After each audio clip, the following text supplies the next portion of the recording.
morning and a warm welcome to our choral Eucharist this morning, which will include the rite of confirmation. We're delighted that Louis and Owain are candidates being presented for confirmation this morning, and we assure them of our support and our prayers as they take this big step in their journey of faith. Can I please draw your attention to the notice sheet, and there are several notices there.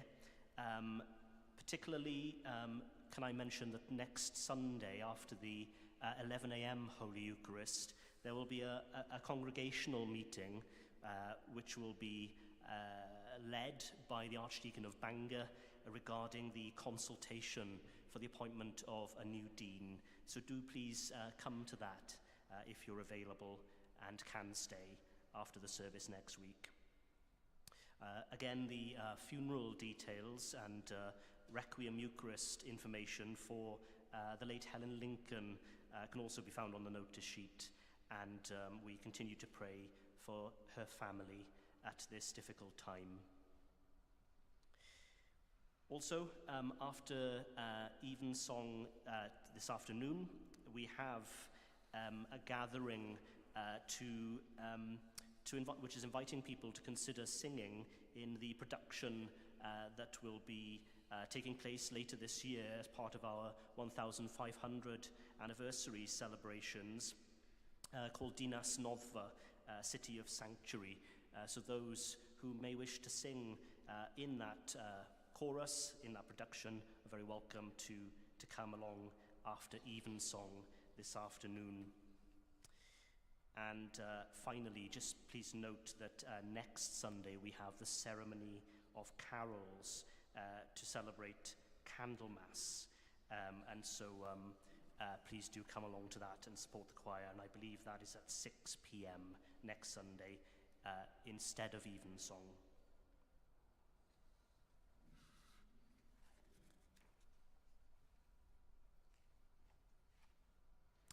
The heavens declare your glory, O God, and the firmament shows your handiwork.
In the name of the Father, and of the Son, and of the Holy Spirit. Amen. Grace and peace be with you. And keep you in the love of Christ. The heavens declare your glory, O God, and the firmament shows your handiwork. As we gather to celebrate this Holy Eucharist to the glory of God, we prepare ourselves by confessing our sins.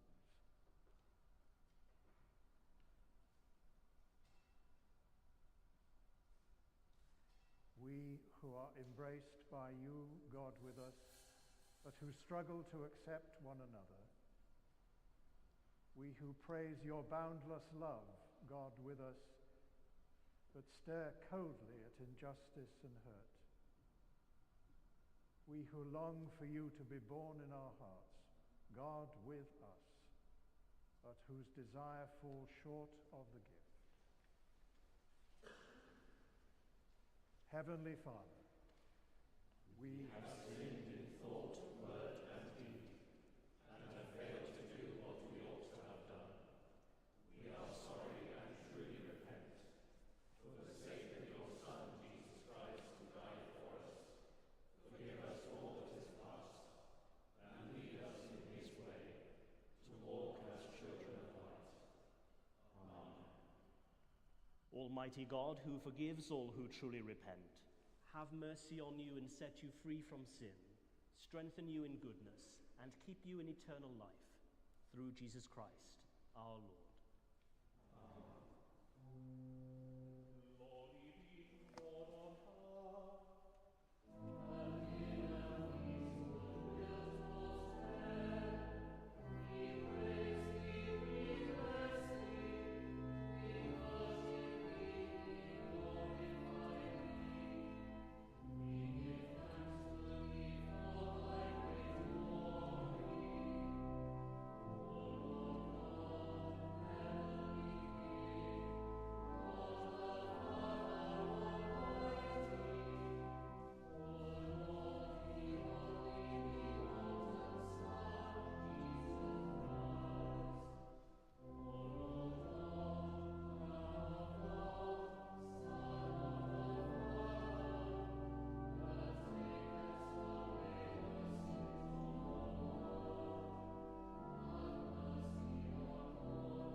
Let us pray.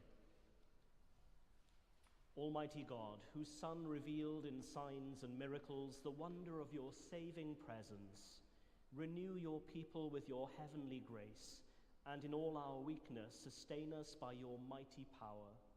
Through Jesus Christ, your Son, our Lord, who is alive and reigns with you in the unity of the Holy Spirit, one God, now and forever.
A reading from the book of Nehemiah.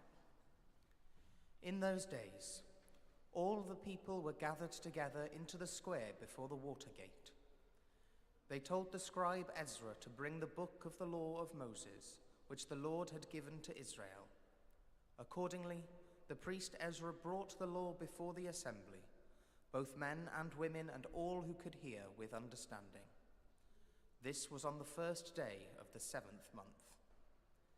He read from it facing the square before the water gate from early morning until midday, in the presence of the men and the women and those who could understand. And the ears of all the people were attentive to the book of the law. And Ezra opened the book in the sight of the people, for he was standing above all the people.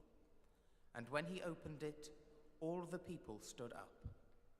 Then Ezra blessed the Lord, the great God, and all the people answered, Amen, Amen, lifting up their hands. Then they bowed their heads and worshipped the Lord with their faces to the ground. So they read from the book, from the law of God with interpretation. They gave the sense, so that the people understood the reading. And Nehemiah, who was the governor, and Ezra the priest and scribe, and the Levites who taught the people said to all the people, This day is holy to the Lord your God. Do not mourn or weep. For all the people wept when they heard the words of the law. Then he said to them, Go your way, eat the fat and drink sweet wine, and send portions of them to those for whom nothing is prepared. For this day is holy to our Lord. And do not be grieved, for the joy of the Lord is your strength. Hear the word of life to the world. Thanks be to God.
The Lord be with you.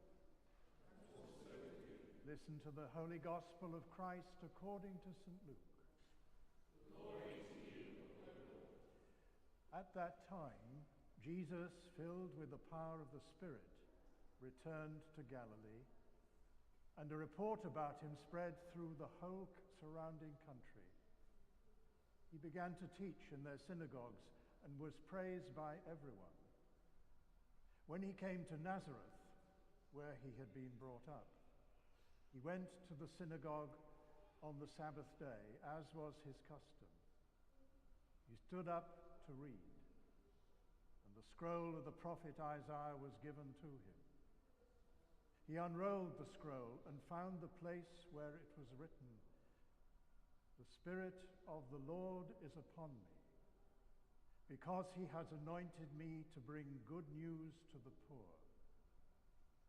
He has sent me to proclaim release to the captives and recovery of sight to the blind, to let the oppressed go free, to proclaim the year of the Lord's favor. And he rolled up the scroll, gave it back to the attendant, and sat down. The eyes of all in the synagogue were fixed on him. Then he began to say to them, Today, this scripture has been fulfilled in your hearing. This is the gospel of the Lord. Praise to you, O Christ.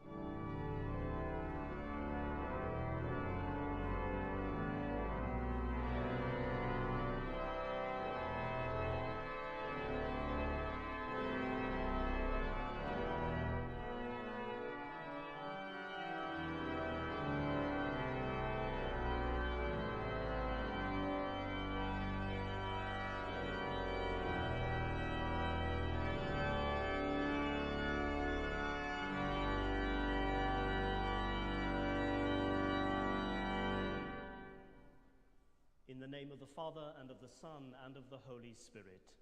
Amen.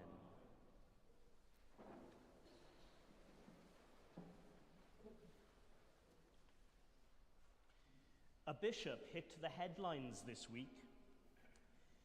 It's not unusual for bishops to hit the headlines, but this week it was perhaps for a remarkably different reason to the headlines we might usually see about bishops. Earlier this week, following the inauguration of President Trump's second term in office, an inaugural prayer service was held at Washington National Cathedral. The Bishop of Washington, Marianne Edgar Buddy, preached a sermon which I think, it's fair to say, proved controversial. It was controversial because in an unprecedented move, she addressed the President of the United States of America, one of the most powerful people in the world, directly, asking him to show mercy to particular groups of people who will find his views and his policies both challenging and worrisome. It was controversial because it has ignited a great deal of conversation where the polarized opinions in American society of which she spoke have come to the fore, either to condemn her or to praise her. Some say she spoke out of turn, that it was the wrong place at the wrong time. Others said she said precisely what needed to be said in the right way at the right time. I suppose wherever we position ourselves and whatever we thought of the bishop's sermon, we might all recognize that people are talking about it. She actually provoked a very broad and widespread conversation, a public discourse which is not confined to America because the world was watching. People are talking about the sermon and its content, and a significant amount of the conversation is concerned with the presentation of the Christian gospel, the person of Jesus Christ, and the nature of God. It provoked a conversation about what religious leaders should and shouldn't say, and when they should and shouldn't say it. We heard a lot of sound bites online and in the press. One will be particularly familiar to us. But the sermon was much broader than the soundbite. And Bishop Marianne spoke eloquently about unity, inviting the nation to share a vision for unity which respects difference and does not perpetuate in society a culture of contempt, as she described it. In light of the way Bishop Marianne's sermon was received, accepted by some and rejected by others, the Lucan Gospel account this morning is an interesting one, because we encounter Jesus at the beginning of his public ministry, teaching in the synagogues in the region of Galilee, and we are told initially that he is praised by all who hear him. However, in his hometown of Nazareth, Jesus is not received so warmly. In the subsequent verses that follow those we heard in the gospel reading today, we're told that after publicly reading in the synagogue on the Sabbath day a passage from the book of the prophet Isaiah, he goes on to explain how a prophet is not accepted in their hometown. And he offers a more expansive vision of God's love and acceptance that many who heard him were not prepared to accept. In the verses that follow, Jesus illustrates how God, in times past, came to the aid of both the people of Israel and non-Israelites, citing examples where the prophets Elisha and Elijah were sent to help widows and lepers who were not Israelites, when many of their own people were in need too. The people of Nazareth became angry with these assertions and his articulation that the prophecy of Isaiah read from the scroll is being fulfilled in him. Such was their anger that we read in Luke chapter 4, verses 28 to 30. When they heard this, all in the synagogue were filled with rage. They got up, drove him out of the town, and led him to the brow of the hill on which their town was built, so that they might hurl him off the cliff. But he passed through the midst of them and went on his way. What parallels might we draw between the reception of Bishop Marianne's sermon among her people and the teaching of Jesus among his? What do we learn from these examples about when we ought to speak and when we ought not to speak? I guess both Bishop Marianne and Jesus discovered that saying something others did not want to hear can be costly. Both experienced rejection, and both of their lives were at risk. In Jesus' case, with being hurled off a cliff. In the bishop's case, death threats she has received in recent days. But we know that not speaking can be equally as costly. And there's no more appropriate day to remind us of that than Holocaust Memorial Day, which we commemorate tomorrow. This year, marking the 80th anniversary of the liberation of Auschwitz-Birkenau, the largest Nazi concentration camp, and the 30th anniversary of the genocide in Bosnia, with the theme, For a Better Future.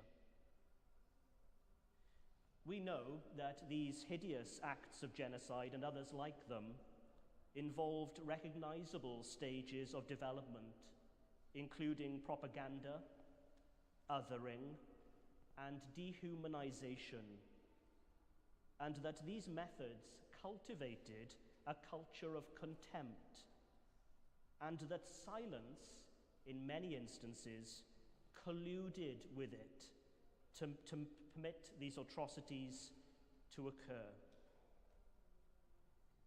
You'll recall that well-known poem by Pastor Martin Niemöller, entitled, First They Came. First they came for the communists, and I did not speak out, because I was not a communist. Then they came for the socialists, and I did not speak out, because I was not a socialist. Then they came for the trade unionists, and I did not speak out, because I was not a trade unionist. Then they came for the Jews, and I did not speak out, because I was not a Jew. Then they came for me, and there was no one left to speak out for me. Niemöller was imprisoned in concentration camps between 1938 and 1945 for his opposition to Nazi state control of churches, and narrowly escaped execution. He expressed regret for not having done enough to help victims of the Nazi regime, and was instrumental in the creation of the Stuttgart Declaration of Guilt, a declaration issued in October 1945 by the Council of the Protestant Church in Germany, in which it confessed guilt for its inadequacies in opposition to the Nazis. But what does all of this mean for us as people of faith now, and how we ought to use our voice? And what might it mean for our confirmands, Louis and Owain, today? There's a time to keep silence and a time to speak, the book of Ecclesiastes reminds us. But it's often difficult to know when we keep our counsel or when we make our feelings and opinions known, especially when the world is as noisy as it is, with so many competing voices. Discernment is a particular discipline or practice we value in the Christian tradition, which enables us to make good judgment and to align ourselves with God's will. We do this by listening to God in prayer, examining our conscience, and using our moral compass to enable us to discern what to say and what to do when we may face difficult decisions, experience challenges, or when we are in the face of injustice. In discernment, we seek the promptings and guidance of the Holy Spirit for the knowledge to discern what to say and the wisdom to discern when to say it. As Christians, we're always discerning God at work within us and around us. And it is discernment which has led Louis and Owain to this point in their journey of faith today. We thank God for drawing them deeper into the mystery of faith, and we pray that, having made this mature and informed commitment in response to the call of Christ, they will continue to discern God's will and God's ways for the rest of their lives. Louis and Owain, it takes courage to respond to Christ's call to follow him, especially in this period of the Church's life, when we are increasingly required to give an account of the hope that we have within us and the life to which we have been called. The way of Christ is the way of the cross.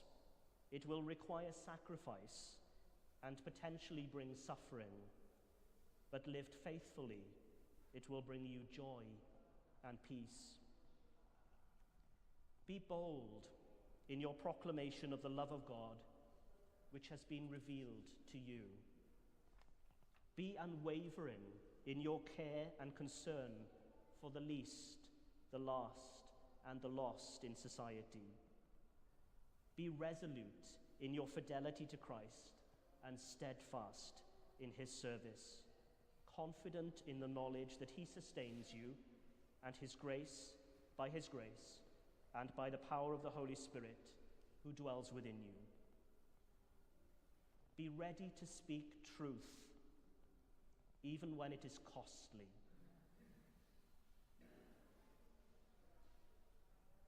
Be reassured, too, that you are strengthened by the prayers of your brothers and sisters gathered here today, and that you are numbered among a vast multitude globally who make up the body of Christ, and surrounded by an even greater cloud of witnesses in the great household of faith, to encourage you as you walk with the Lord each day. Remember, he who has called you is faithful and will lead you in the paths of holiness and of peace. May he bless and protect you always.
So we have come to celebrate the good news of God in Christ and the response of faith to be made by those who come to be confirmed.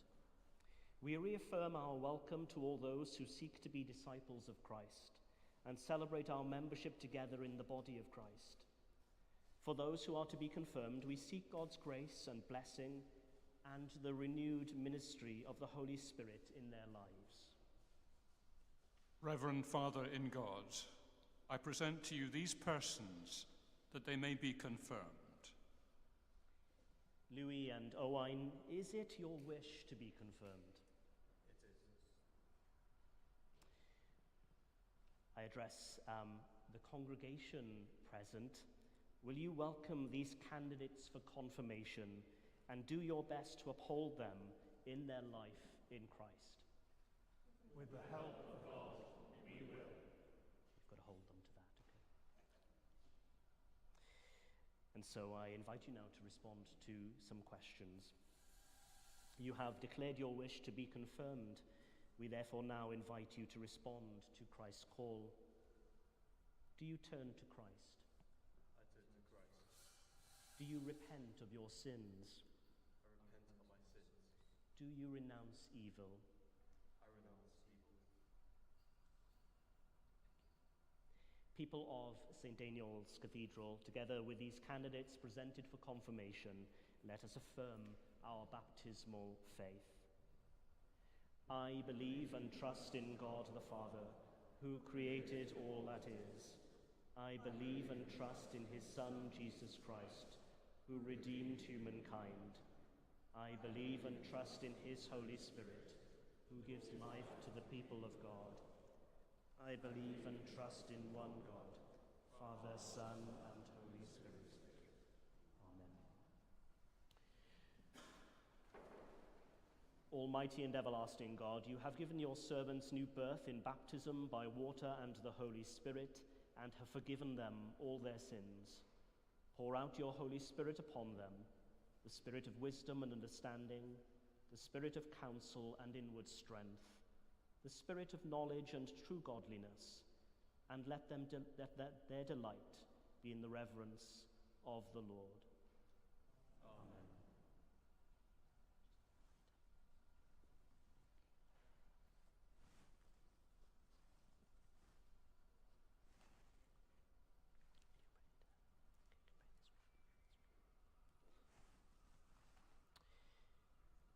Louis, God has called you by name and made you his own.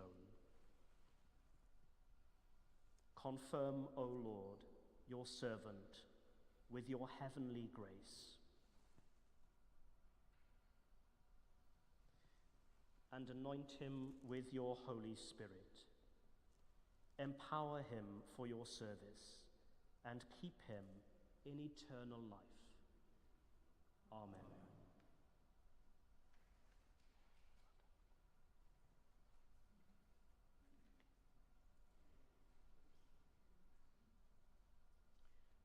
Owain, God has called you by name and made you his own. Confirm, O Lord, your servant Owain with your heavenly grace, and anoint him with your Holy Spirit. Empower him for your service and keep him in eternal life. Amen.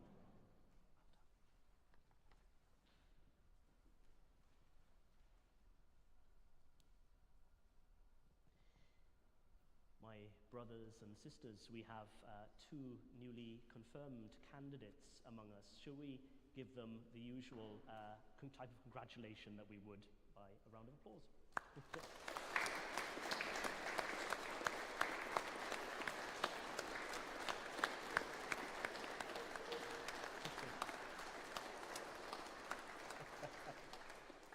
Thank you very much.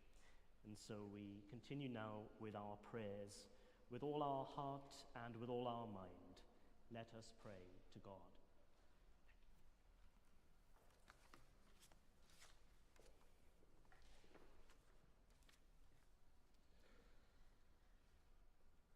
Let us pray that all the Lord's people may be anointed with his Spirit.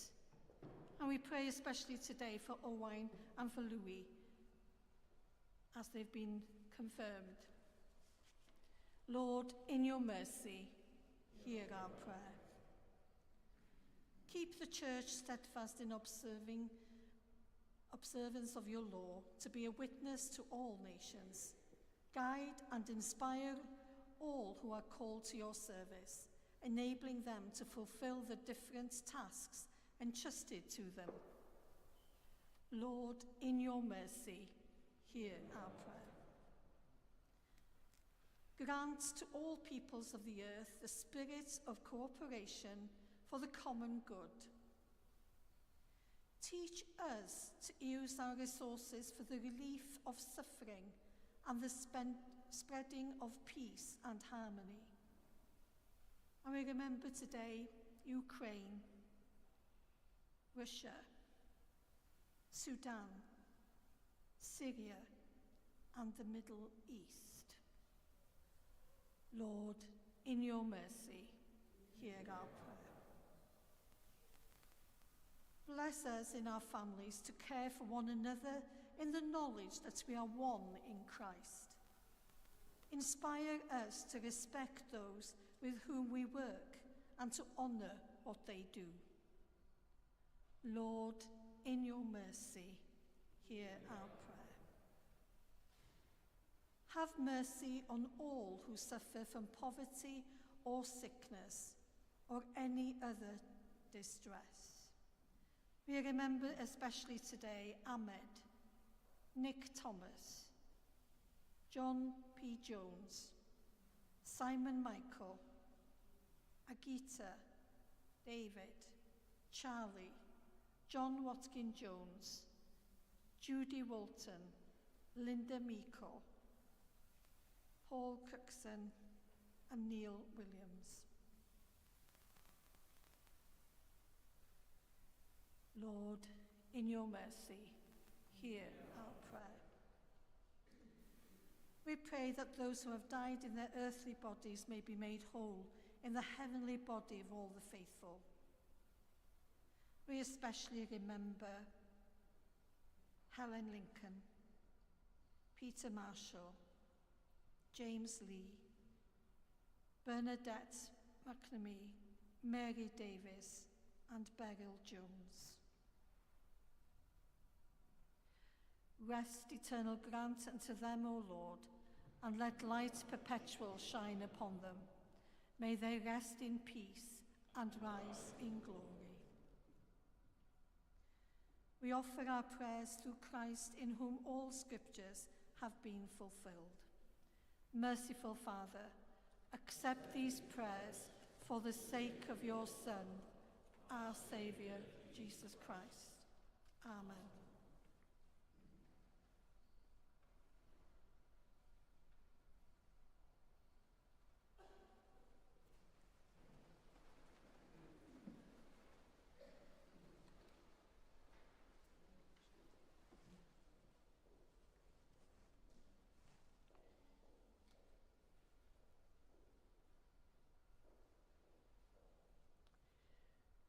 Our Saviour Christ is the Prince of Peace. Of the increase of his government and of peace there shall be no end. The peace of the Lord be always with you. And also with you. We share a sign of God's peace. Peace be with you.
we celebrate together the gifts and grace of God.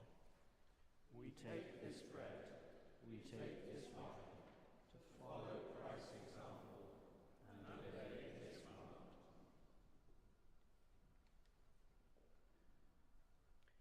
The Lord be with you.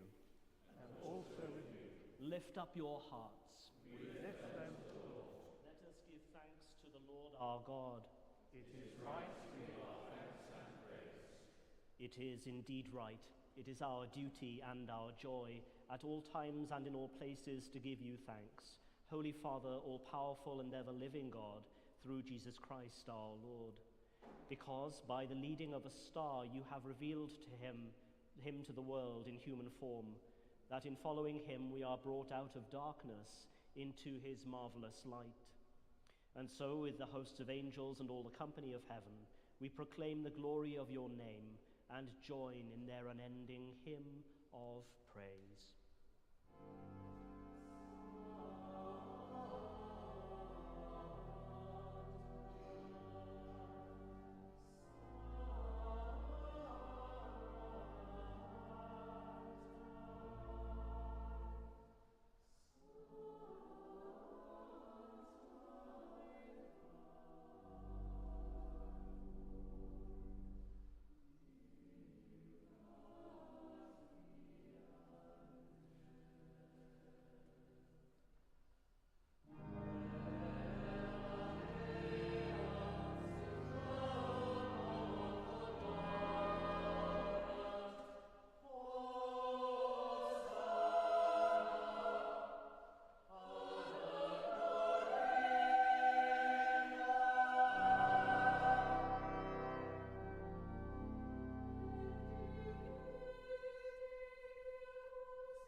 All praise and thanks to you, true and living God, creator of all things, giver of life.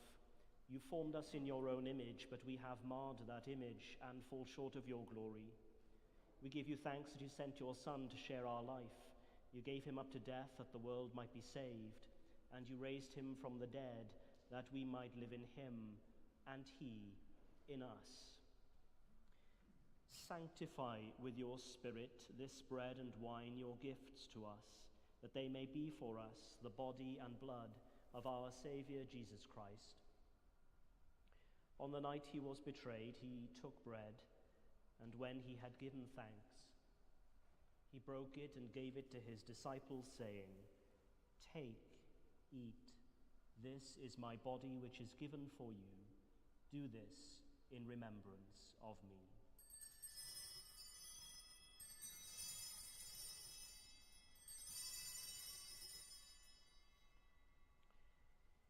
In the same way, after supper, he took the cup, and when he had given thanks, he gave it to them, saying, "Drink from this, all of you, for this is my blood of the new covenant, which is shed for you and for many for the forgiveness of sins. Do this as often as you drink it, in remembrance of me."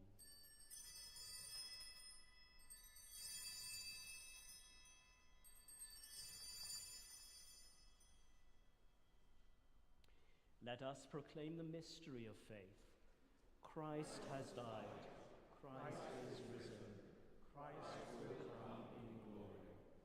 As he has commanded us, Father, we remember Jesus Christ, your Son, proclaiming his victorious death, rejoicing in his resurrection, and waiting for him to come in glory. We bring to you this bread, this cup. Accept our sacrifice of thanks and praise. Restore and revive your people.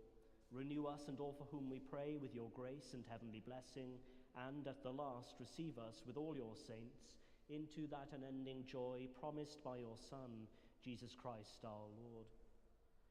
Through him, with him, in him, In the unity of the Holy Spirit, all honor and glory are yours, Almighty Father, forever and ever.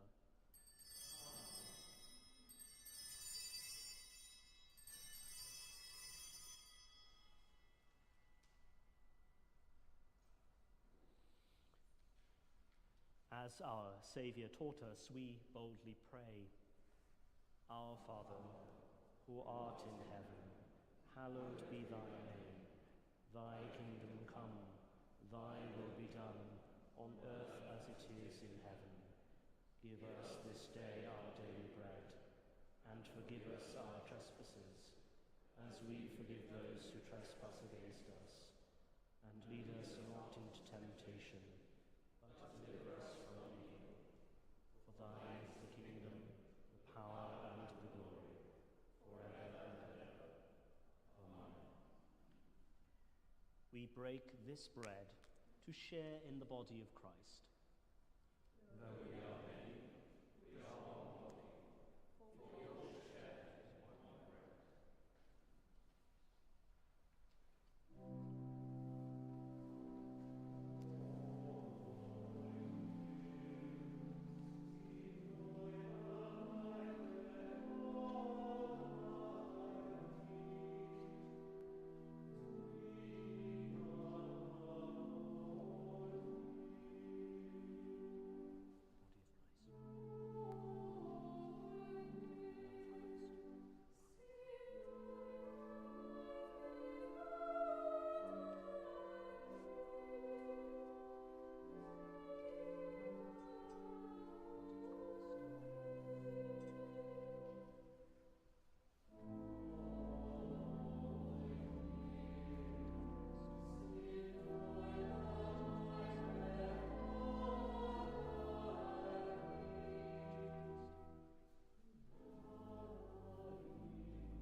Jesus is the Lamb of God, who takes away the sins of the world.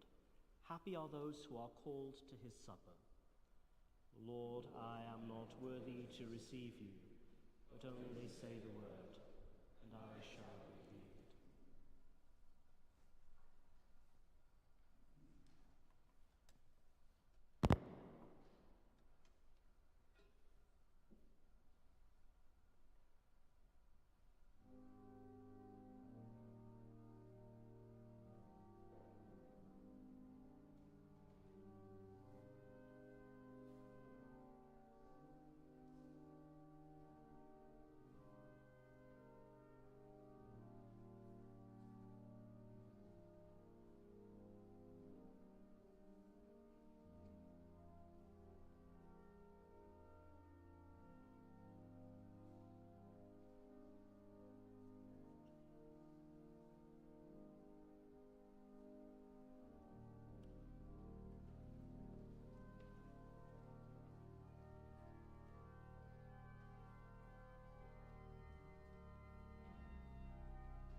Give thanks to the Lord, for he is gracious.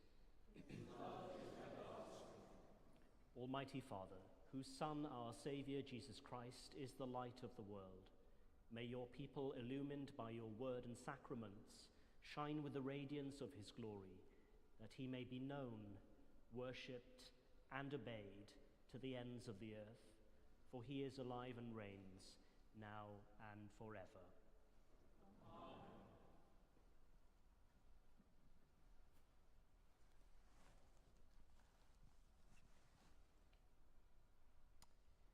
The Lord be with you. Christ, the Son of God, gladden your hearts with the good news of his kingdom, and the blessing of God Almighty, the Father, and the Son, and the Holy Spirit, be among you and remain with you always. Go in peace to love and serve the Lord. In the name of Christ.